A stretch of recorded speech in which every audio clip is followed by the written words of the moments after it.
Black Stars of Ghana won. In fact, Niger won, Ghana won. Yeah. So your chance for Angola Sudan now. Yeah, best game of the night. Yes, he gave me what the to me any chance I be. AFCON semi-final. No cranny AFCON semi-final. We will say na 5-0 mate. Yeah, me fan of GTV Sports Plus by Nra Nkwa there. Omo ye Ghana for adoye ma ehu yankasa no beyond the excitement of the game. The level of your football, baby, I Ghana football level. My 2 classic games, Ghana, Niger, and on my Sudan, Angola. Especially knowing say you know group back home.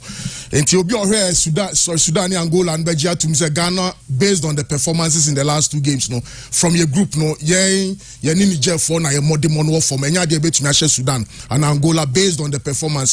And now my speed, fitness, tactical play, you know. Proper boys now.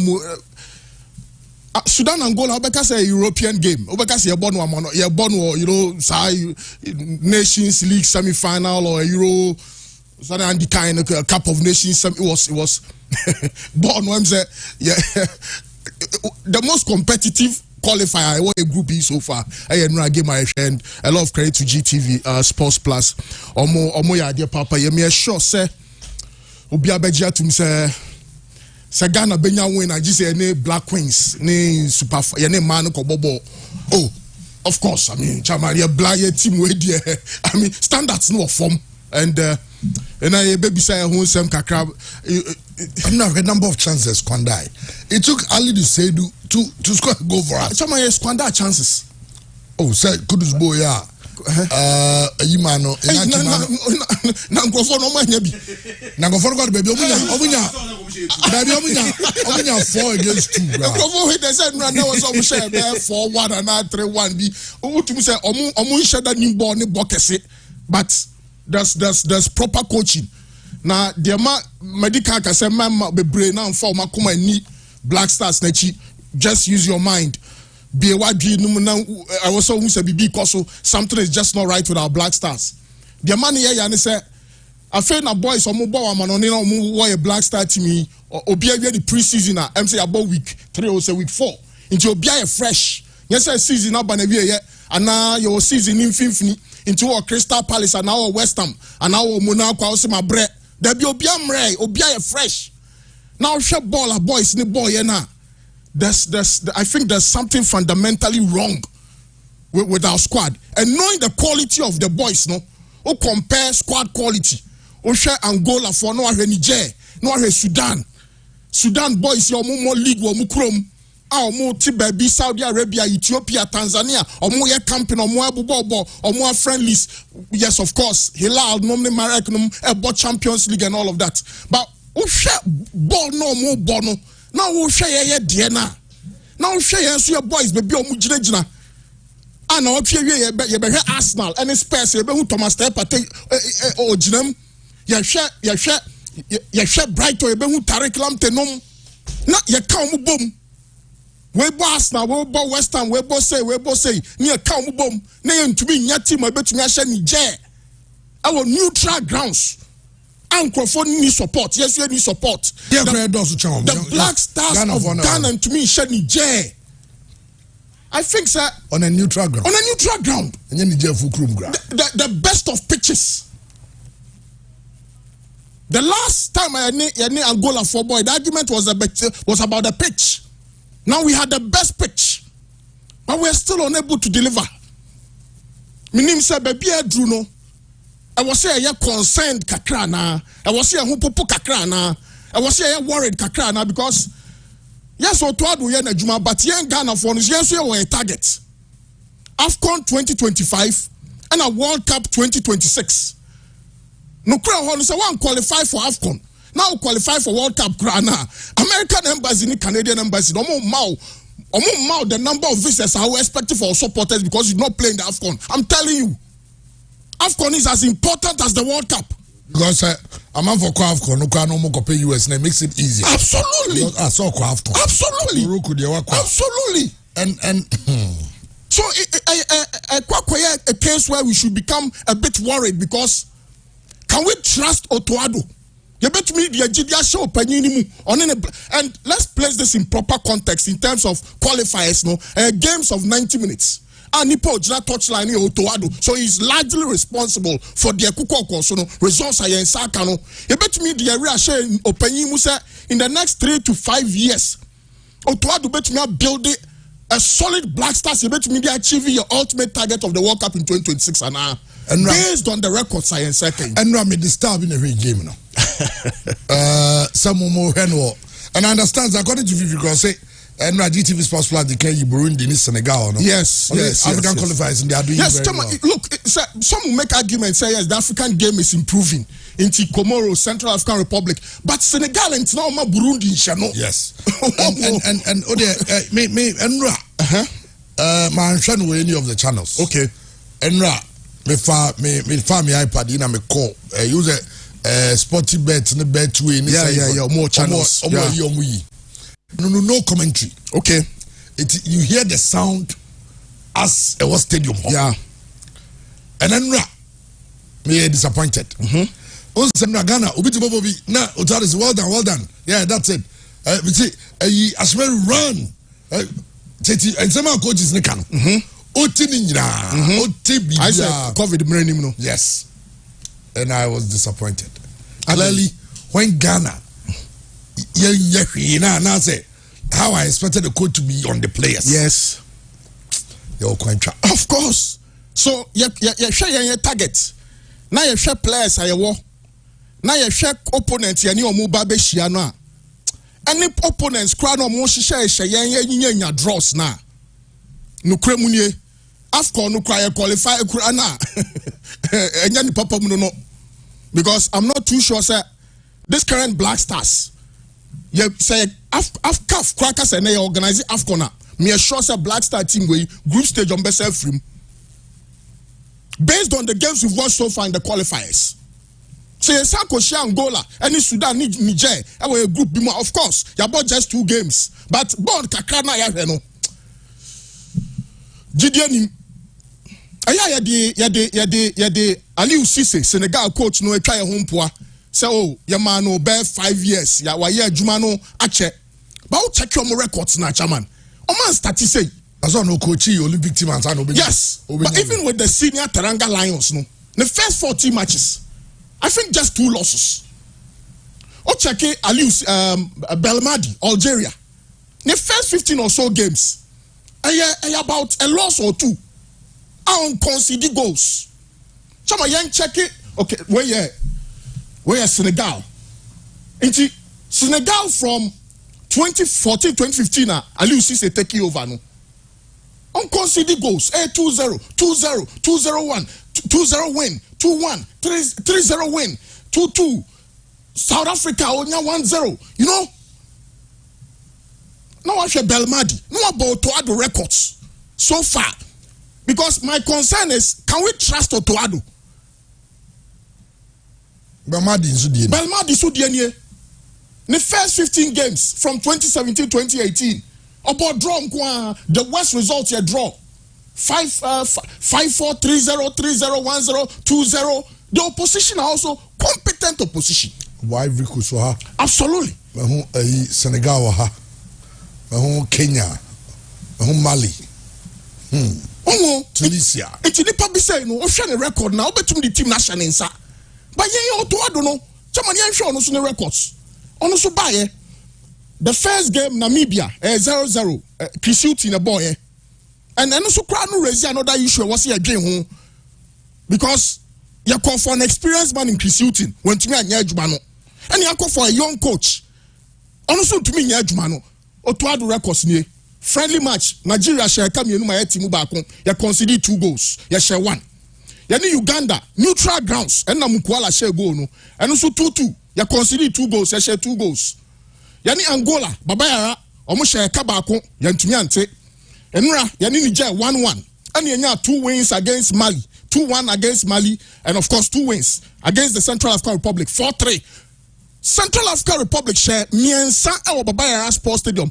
Central African Republic, as at the time I had 2-1 halftime, no, Sankomia any serious team as how much when any so mulusu. And they had a clear penalty that was not given. Absolutely. Chama, so based on these records, I'm becoming scared as a Ghanaian. Say, what is the possible solution? Because it looks like say your problem is coaching. Our boys are simply not motivated. So, okay, records now. You concede 11 goals, you share 6 goals. You concede, you saw you to me share the goals you concede. Share no go and Niger for the TK. Share Angola for go Omudinya winning goal by a sports stadium. Poor defending. Yes, why you create a chance. Chama even saw 4-3 win way, need 2-1 against Mali no. So games ni bioma. About say any match be never see a winning. Somewhere, somehow, we won those games. And yes, how emphatic, display. Is OTTO ADDO really in charge of this Black Star team? Is it really in charge? Central African Republic, we need 20,000 seater capacity stadium. But we need to share 3 goals. More than a 50,000 capacity. 3 goals. Now defenders, no midfielders, no team shape. Saying we are conceding and we are not scoring. And our boys, no commitment. No chairman, no maybe it's a bit belated. But even Samuel Boadu, Prosper Nateogum, Bashir Hereford, or more proper coaching experience with OTTO ADDO. Sure, OTTO ADDO time would be any change. Player bet me, may I sure say player bet me a cruciate ligament surgery. I did see about Black Stars. No competition. Offer Anan, no fresh Nadalin, no fresh way. More. Those times, coach Kwesiapia, creative competition.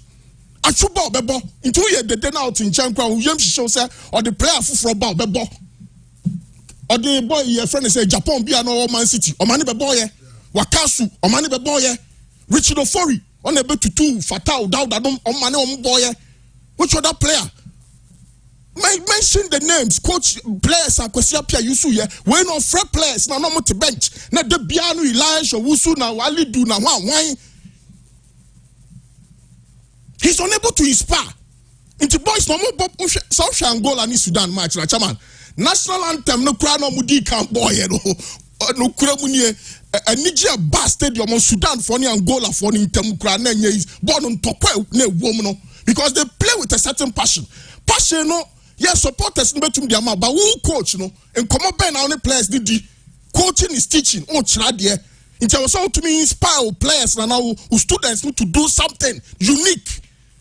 Ujina touchline honor so dream bibi wo ujina touchline oh yeah kudus ya odene button you bia say kudus number 10 on to me more West Ham United no tina de bia okoye na djuma no de ball right wing and left wing because no onya ball na on pass number 10 ben and pass ball na coach to me nka otio Kudus yet your pay or ye changer. No, you say Ashmeru no free no. Mentiasia no Yashmeru free na the ocean no jinam Kresemenyo. Masa, but these are the best. Masa says Sudan for no any Angola for Ninya Semenyo ni PARTEY no. INAK Ghana yen qualify for tournament biao. You were players when you answer to me for Nyajuma. What is wrong with this country? Then of course we and no kremuni omo yi chama na asemu kraya dey no to ado ko he bench I jump in na ti o jump in me no go fan by me kram me who coach mu a chen jump in me yire me ho a awurade na broni bi so ti o sakora man bi so ti o unhu di ono so ye and na no kremuni say the best goalkeepers trainer we Ghana ha Fatal Dauda. Asa put joking ben na mu joku yi.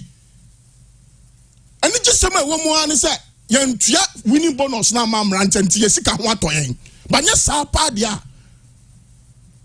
First game against Angola, yes football sa na tie winni bi ulusu binti. Ya pro ya ho, ya sa ko jiram bi against Niger. Ya park ni ya mayen supporter bia ni ho, ya dia kwhye dem. Also ye KUDUS so ba West Ham United, also ye PARTEY. Now to me Niger ni mo ball. Niger for no emu miensa Ghana for mo ball Ghana ha o man tumi ammo o mo ko ball Niger ho ni afa o mo. Najib no gon timo obo. obo ti Kosovo League. Yeah, Kosovo League. Oh, Kosovo. Or national the 70. Maybe I know pa or play back one. Katakori Amado no subo Douane Senegal League. Yes. On place no. Nothing for maybe at home. Debbie. Is it not about time we also look at the players? Say, KUDUS. Chairman, the players no, it is the coach. Chairman, boy, see boy. I want to me more and that. And have Ronaldo. No, I want to mean jokey, sir. They're built to be yes, under the boys no feel say no cry woman say acquire say all university students no go kindergarten teachers or make sure my dear. The best for OTTO ADDO, in all honesty, in San Kobe assistant coach. Obey assistant coach. No, I hear dear Davide and Charlotte Yamane Papano. No, na ye tactics no, but say who say Drew baby ni game management ni changes, then line up. Oh, it's so predictable. Go information go to me ni training grounds kwa no atwa na the chirem rantier no was the boys need to on a church or load him rantier no and a press from one. Football is simple. At the national team you can't do too much. National team motivation because I know free Arsenal na but tactics be any Atta nchire no it won kakra bi no man vim. Yes Sudan in Niger for omo ni ball ni bochen o. Omo coaches dem omo vim say Ghana for no betumi ni omo gina ball. Bayeno, you say you started ball now your boss national anthem now no. You might 3 points, 2 goals that near the Musa, near Jokisa, near pre ball no, near the Kwa, now we go Ghana Besha goa, na Yama. Ali do say to go, he say a deflection. Mukana me style as our born no cry to me koshe. Na she, na ye niaje, na Ghana kwaji wafu zombie, na ye niaje. The Bob Blackstar, your friend player, Batimo, Shinanda Lene, Jerome Poku, your friend boys, be almost by 8 boys, or more team, no more than 2 matches, is the BI from. Eko Jina Park, this one, coaching assistant in ya, so confused. Then no more, it's from an bar, no more the Sa hotels now, then omu training, and now almost shut them no move, omu game. Boy, we no more dia grow. Omo too damn in ludu yet training omo ya because we don't see it. I don't tell me about GTV for because you Angola ni Sudan to say there's proper coaching. Petro Concalves ni Kwesiapia. Oh ball I know omo toma wiase no. I'm so proud because me who Kwesiapia na me who Ignatius say Ignatius koye fight kakra o. No to say yes this is exciting man. Na they joking sir so chairman. Me, my worries the World Cup and the AFCON. Sanya no me no party and team we no.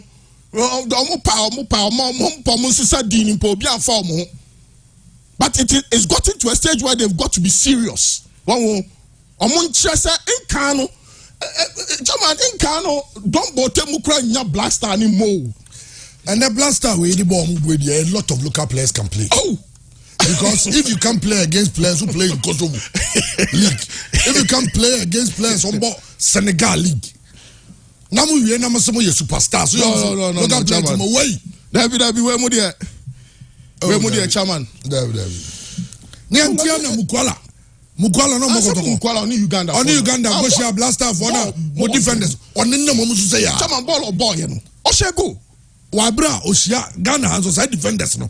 Omo to be in now. Yes. As you see, omo do omo nyade. Yeah. Ne mo omo yade no he. Coach na bon. Eno no sori anu ko se sankophobia. Oye, no krom no mienka. He no krom no say OTTO ADDO no. Enyo no the man to be coaching us.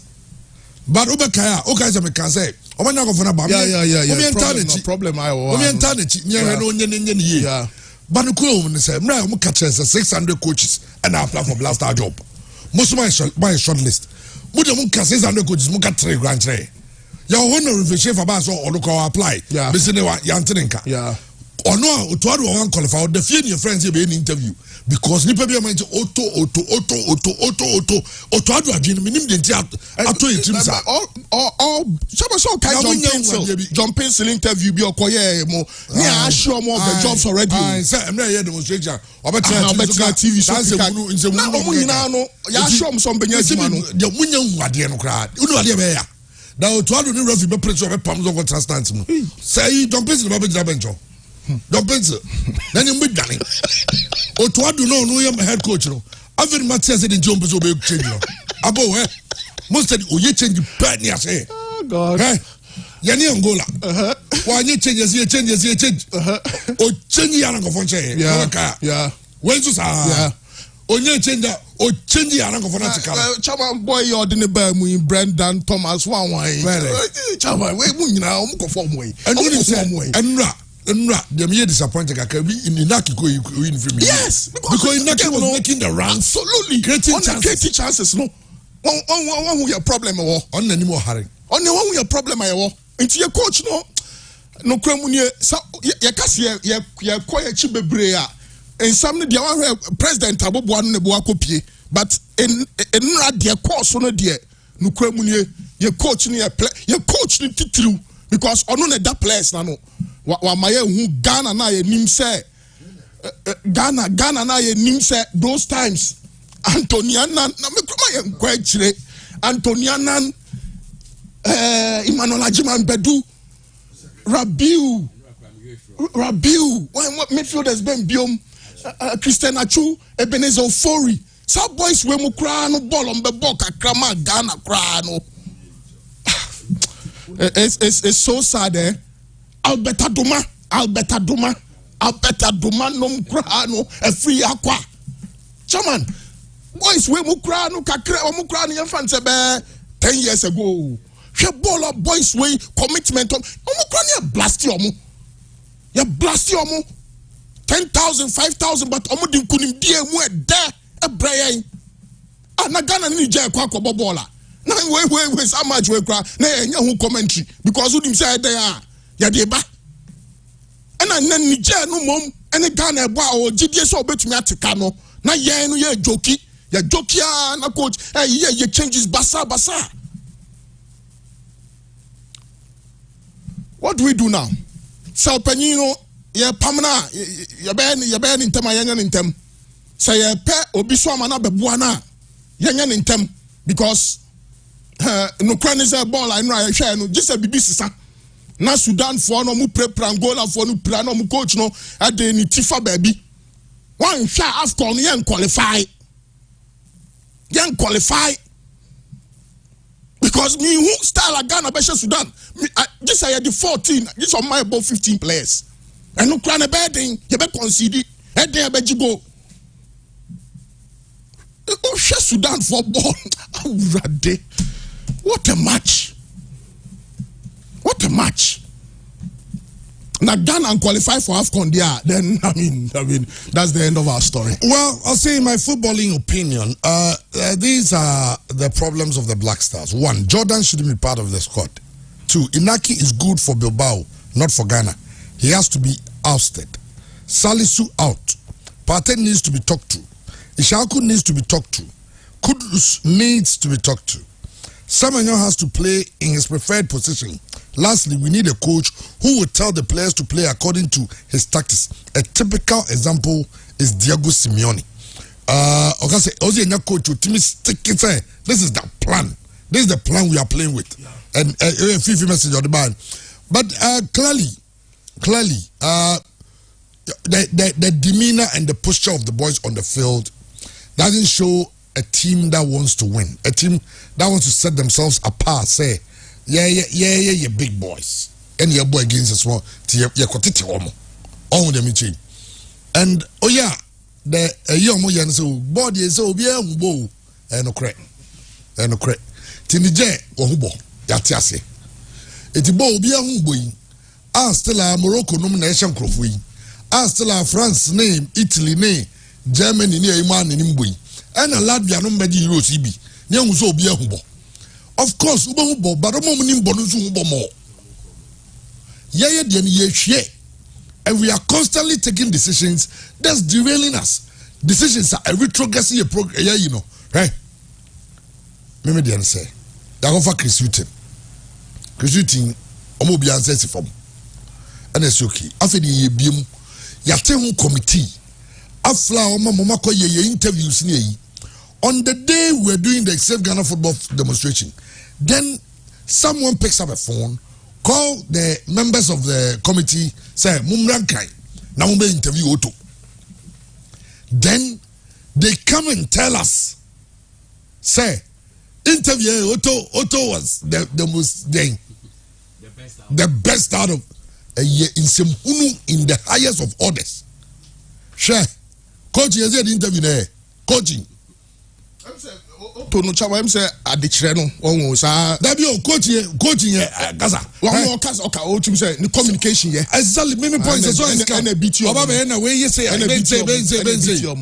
unya do park so a different ball game Chrisuti won interviews o interview so na that Chrisuti no to go interview Chrisuti be manager ko no kabro for course a che ho kakra na ne di coach o eti team no be adu ne nya coach oye experienced all the baby brain.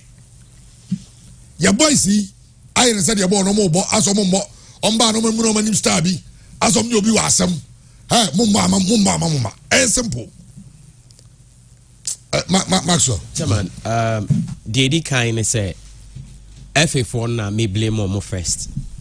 Chawaka sa hey ana me catch say, Chris Hutton on be pamano. But ha coach or more than a banya me and don't cry. A best I can say Chris Hutton cry a day. Ahayana me cancer. Ahaya. Because almost spell it out as to the kind of coach ye pay. Almost the I say ya appointments here will coach. A coach Bain. Is it a coach who is coming to build the team for a while? Is it a coach that is coming to give out instant success? And is it a coach who is coming to maintain the levels? Daddy and one say a coach or bobo. Yengenisa. Now tell me, the major problem nini, Ghanaians too are to be blamed. Because issue adie bia e baby anya dakro na de basa adie anya dakro starting kakran na neba. But warning signs ni nyina no red flags ni na yanhwe. We kept defending the players so omo superstars. But it was the coaches who were not good. Coach Ben engineer there. If Mr. Kwesi apia adwuma o ye Sudan nyina wa agene de nyina ye kan. Chama onjene dia o gwa agene dia o Ghana ha. But for nothing at all, what he did Adebia make can say Adeba Kwesi apia ye major me hu say coach bia ye bi ni say he is able to scout and give us players. So anytime he leave the Black Stars crowd corner, no among players who are ready to take over. Most of these young guys who made us proud, who brought all of them. Now after some boys singing an exit here, what is happening? Compared to players at Wemo Kofaban. See, that is also a problem. Akwesi agene die, Chris abegene die, OTTO ADDO agene die akwaba, Wasan abegene die, Milo agene die, coach biaba chemo abegene die. This is why nemra. Your problem it goes beyond coaching. Coaching no. So Sadio himself first na Ghana taika. With our teams, so you are changing coach, you change and any place no. It's not true. So who a bad teacher now second go for another bad teacher. You haven't really changed anything. So why are the appointing authorities always appointing bad teachers? Almost so move free. When yes, our problem then solve. Well, that is on my appointment, and year 1 and year 2 and year 3, and they've not been there for 1, 2, 3, or 4. In your second term or so, no more. No be on one bet now, so I'm on your require no more pretend term. Now, Peter, then be. Tell me what bet now, Ekunya so say, oh yeah, president penny. Unya, we want to tell you, my dear, they will pre a term. Now, is that one we interesting in our buy. And these are the issue as he hating. Because I cried for a gua, still I didn't, chairman. GF to Akachi from Kwane Guame, but I didn't show. And the players no so ensure when I didn't from the top. In the first place, the committee that was even set up to look for a coach, it was not. Rough. What are you talking about? There was no technical man. The technical director was not even part of it. How can you do on them so cool how can you form a committee to look for a technical man and there's no technical inclined person in the committee? Chairman, but I'm rough no more. In China, chairman, I had a misuma. Send your most so when you break more black. I know you love your team, but I don't make more. Because Juma no more consistently, or more shows that they are doing it for themselves, not for us. Chairman, this is the issue. Unse, assembly ye canning in Ghana buying on a high young. Chairman, the ain't no more high. Nasat in Ghana, my dear. And I Ghana by the anti Ghana and didn't see cash. And I tell my do see cash, baby. Now, unya returns, now unya consent, unya criminal. You put your money somewhere, your business, Chairman, unya returns. But you always put the money in there. What does it mean? Nessa, who benefit be a unya and we are criminal. Because, Chairman, this is the issue. What's some now kind of meeting? One, a player or Bobo Europe or Bonnie team, Chairman, so on your crowd or Bo. na your friend was national team chairman no ba no be na adwen so onyi ne yam mmobɔ no ɛde ntia ne yɛ one ade na ban no emfanto no wo sɛ obe investigate the reasons why your national teams na say even locals we are not playing well chairman yentumi nya na mra nkwan ne wo sɛ betumi aye me say for a long time I said the government should come up with a committee to investigate the poor performance or the poor showing of the Black Stars after all the investment made.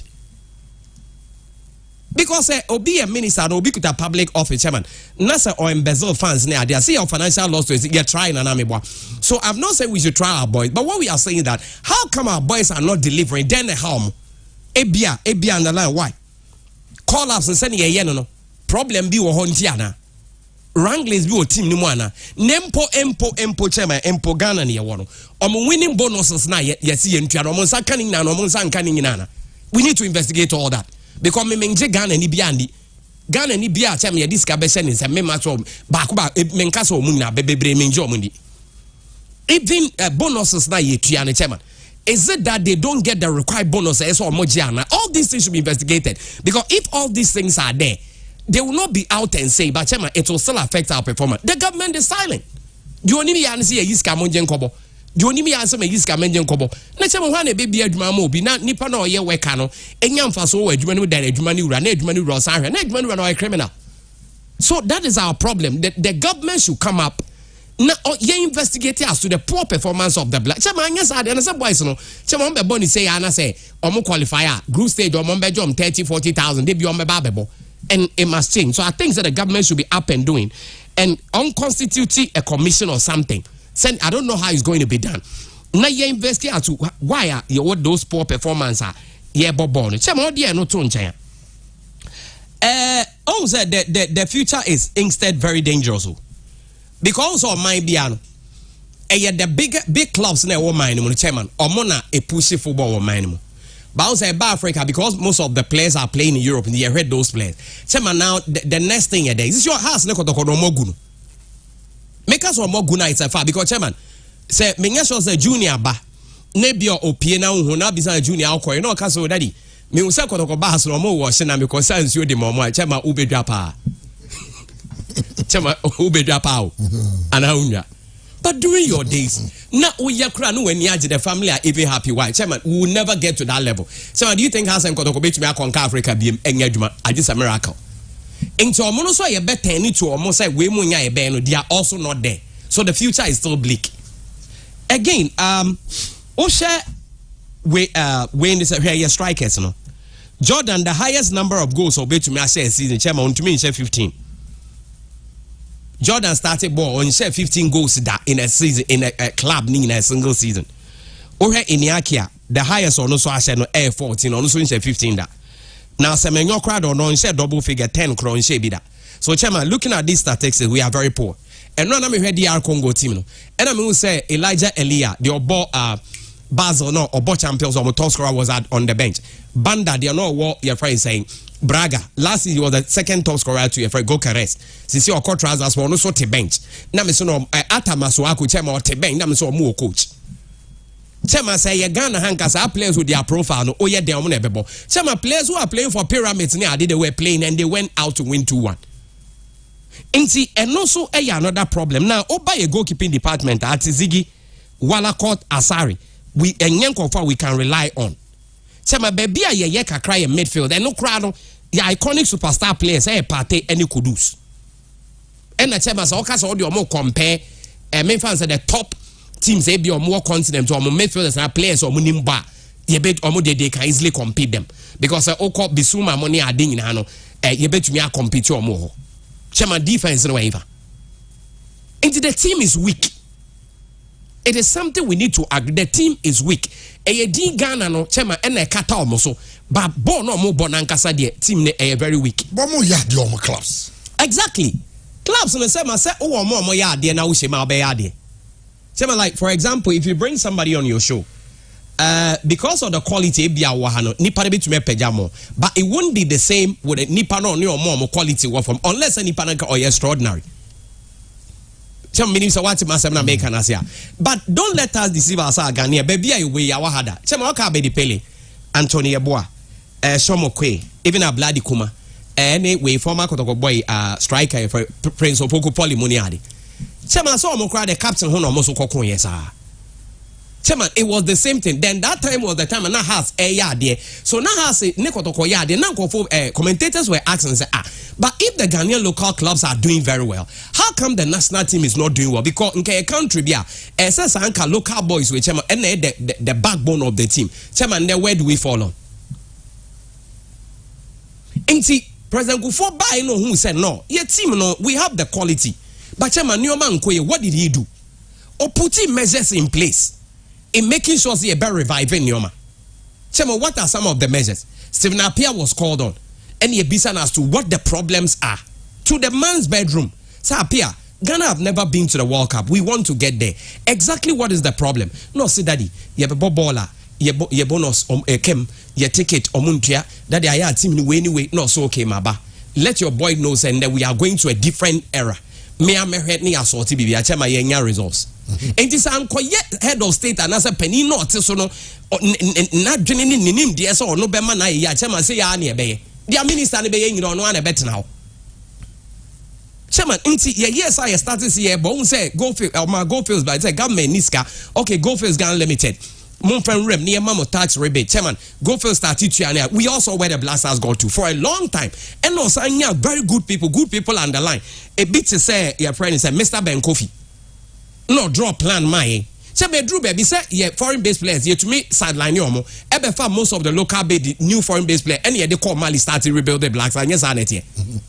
Na local no cry chairman ye cancel the money ye mu say ma Niger for obi omo de ho agro chan na pawo chan bi na ye call no Niger for no san de ho agro pa enye easy enti nyoma ni nyina chairman ense da enkoye enti we need to get somebody who has the medal stats Jordan Esa can be up na ye gold e was say government so e serious no ye consent near obi who is going to build our team for a chairman. What does it take?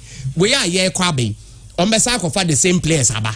Chairman think here that radical and said Ben Kofi and said some of the players will be sidelined. Yema other people opportunity. Omo ntumi amba ntiden. Omo bonso ebeko ya they will be serious and later they are called on. Chairman say anya ne sa na ye je say enye hwe meba me de me depan say ye breaki ye friends qualifies no me de. Because chairman say ye twice ye ni Sudan and Ghanaian say Sudan. And then nke be west because Sudan after even losing no omo any be break crash omo ba more than ye nsho omo. And in 3 matches, Yansebi chairman qualification will be very difficult. But you better resume the next month, you know. Maybe you put measures in place in trying to make it work. And your team now, chairman, so we are strength now. Ghana Blasters, you know. What is our identity? Is it an attacking team?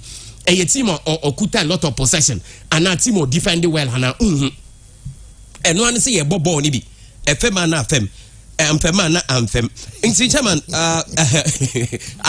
because I was a mistake casting with Chairman. Papa Kurano Moon to Memo. Most more complaining park. Yamamo Park, Papa. Nanga Chairman. And no be Christian, me young in Ayakas or Monya Park, Papa, December 1. Gingerly, one name Mundi find Namuine.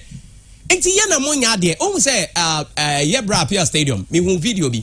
Now, or catch a cruise, Unimbo, or how, say, Baha, when say. And I could use car say, hey. Na me kura me here go ni so na chama un here go now to me say na so when yade into the response and it was no good because chama who say o kura person who try exam now go invest na say de bia who try dey say na so when yade enti boys no nyina me feel say the first area and say I don't think our boys are too bad I'm not saying they are too good but they are not too bad comparatively because no na me hear squad over squad in Africa chama yenye too bad so the question is that why is it not showing? Is it about the more time nana wranglings be or what ni nana? Chama, we need to investigate as to why our black stars are performing so poorly, and then we the duty of the government because all the ma FA no monje Ghana and Kwana ye be kwa tournament or moko bobo my top journalist because ye kwe team wa chama mo pame ana mebo chama die before ade omo ye na nyu chama o se de be e ka se Ghana ha no de okọ de obeba na me ye fe de okọ ana se ma make amebo de obeba no no the oba be no amad your all con mum no aba be ye your friend say a ten God. It is very wrong. And I think say with these guys are they know what's up. Like these people say age wise cry chama omo ya you almost be brene ya you almost around the same time they think together. I think they need to find a way out. They really need to find a way out. Say be anko mo start internally get those investigations. Say collapse no so na send your mo ye no.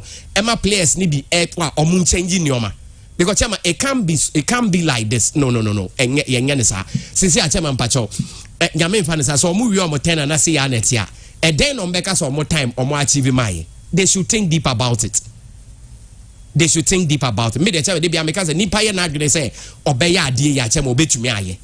Because me are highly disappointed. It is looking like a human because chama ye costs or 70 years. Nothing seems to be changing. No matter on say man also ye say free me. President Carr said the achievements and man qualify for World Cup. On would you say bye? Chama under 20 is saying, 17 is saying, 23 is saying, Blasters is saying, and Mart is saying, local teams in it is saying. The only time if you saw my idea agency local teams nation and they be a bomb basso. But chairman, yeah, we really have a problem. I was as a nation, yes, city, a best city apart. It is the government who should take the lead. Now you're making sure boys nankasa we need to investigate and because you Ghana for him say they did so call. Chairman, they did so call. Yeah, they say they did so call. This year you want Chairman, okay. I know ya blacks. Ana obi beso kabi bi bana. Yamra.